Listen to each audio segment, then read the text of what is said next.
দর্শক, রাজধানীর মোহাম্মদপুর টাউন হলে অভিযান পরিচালনা করছে ভোক্তা অধিকার সংরক্ষণ অধিদপ্তর। অভিযানের খবর রাখছেন আমাদের সহকর্মী মাইনুল মারুফ। আমরা সরাসরি যুক্ত হচ্ছি মাইনুলের সাথে।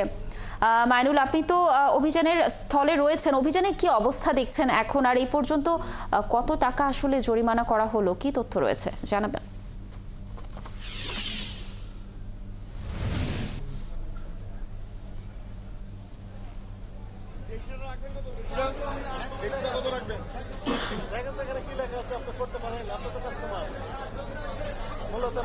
সকাল থেকে কিন্তু টাউন হল মার্কেটে ভোক্তা অধিকার সংরক্ষণ অধিদপ্তর অভিযান শুরু করে এবং ইতিমধ্যে কিন্তু দুটি দোকানকে কিন্তু জরিমানা করা হয়েছে এবং একটি দোকানকে মূলত নোংরা পরিবেশের কারণে জরিমানা করা হয়েছে 10,000 টাকা এবং অপর আরেকটি দোকানকে মুরগির দাম নিয়ে কারসাজি, মুরগির কালার নিয়ে কারসাজি এবং দেশি মুরগিকে ব্রয়লার মুরগিকে সোনালী মুরগি বলে বিক্রি, এই ধরনের নানান কারসাজির কারণে কিন্তু একটি দোকানকে 30,000 টাকা জরিমানা করা হয়েছে এবং অভিযান কিন্তু এখনো চলছে এবং টাউন হল মার্কেটের প্রায় প্রতিটি দোকানেই এভাবেই কারসাজি করে মুরগি বিক্রি করা হয় বলে কিন্তু এখান থেকে আমাদের তারা জানিয়েছেন। তারা বলছেন ব্রয়লারেরই আরেকটি জাত কালার মুরগি হিসেবে বিক্রি করা হয় এবং সেই কালার মুরগিকে সোনালী হিসেবে এখানে পরিচিত করানো হয় এবং সেই সোনালী মুরগির দাম যেই মুরগির দাম 210 টাকা 20 টাকা, সেই মুরগিকে 280 টাকা পর্যন্ত বিক্রি করা হয়।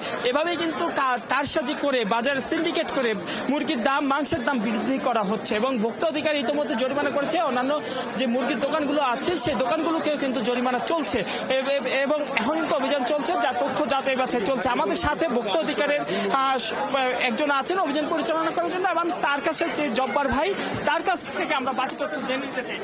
আজকে অভিযানে কি কি হলো এখন পর্যন্ত?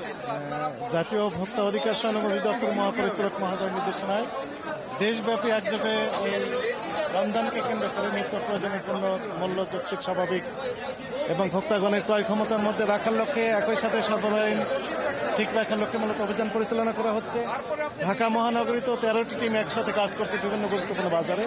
তো মোহাম্মদপুর টাউন হলে এখানে এসে যেটা আমরা দেখলাম যে মুরগির দোকানে মূল্য তালিকা লেখা আছে 250 টাকা সোনালী মুরগি, কিন্তু একজন কাস্টমার বললেন যে তার কাছ থেকে 280 টাকা নেওয়া হয়েছে, তাহলে অতিরিক্ত মূল্য নেওয়া হচ্ছে। দ্বিতীয় যে বিষয়টি আমরা জানলাম যে সোনালী মুরগিটাকে দেশি মুরগি বলে বিক্রি করার যে অসৎ প্রবণতা, সেটি আমরা খেয়াল করেছি। আর আরেকটি হচ্ছে যে কালার বার্ড নামের আরেকটি মুরগি, যেটি পা একটু মোটা, সেই মুরগিটাকে সোনালী বলে বিক্রি করা হচ্ছে। বিভিন্ন রকমের প্রতারণা, একই সাথে কোথা থেকে কিনেছেন তার ক্যাশ মেমো ওনারা রাখছেন না। বিচিত্র রকমের প্রতারণা জাল বিস্তার করে এখানে রয়েছে। তো আমরা এখানে তদারকি করছি, ইতিমধ্যে 2টি প্রতিষ্ঠানকে জরিমানা করা হয়েছে আর আমাদের কার্যক্রম চলমান রয়েছে জনস্বার্থে।